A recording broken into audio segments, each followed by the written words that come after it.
ONGCৰ ঠিকাৰ কাম কৰোঁ বুলি তেওঁ মানে মিছা কথা কৈ আমাৰ পৰা মানে পইচা অলপ লাগে বোলে কামটো কমপ্লিট কৰিলে আপোনালোকক বোলে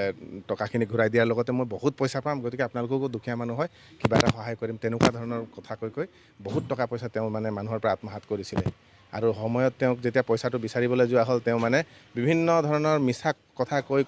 মানুহখিনিক তেওঁ মানে সদায় মানে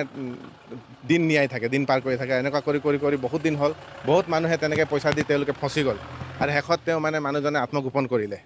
আৰু আমি উপায় নাপায় থানাত কেছ এখন দিছিলোঁ আৰু আজি তেওঁক ধৰি অনাটো কথাটো গম পাইছোঁ আমি প্ৰশাসনক ধন্যবাদ দিছোঁ আমি আমাৰ সেই অঞ্চলটোৰ পৰা মোটামুটি 7-8 লাখ টকা তেওঁ লৈছিলে আৰু পিছৰ পৰ্যায়ত আৰু কাৰ পৰা লৈছিলে সেইটো নাজানো কিন্তু আমাৰ পৰা কিন্তু 7-8 লাখ টকা লৈছিলে হেমন্ত সাধনীদাৰ বুলি এজন ব্যক্তি আছে তেওঁক আগৰ পৰা চিনি পাওঁ তেওঁ গাড়ী চলায় এই থানাৰে গাড়ী চলাইছিলে বাৰু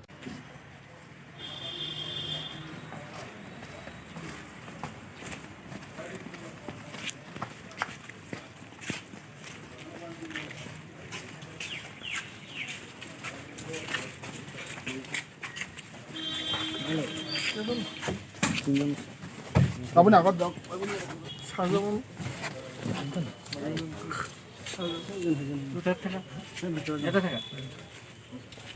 পইচা কিমান লৈছিলে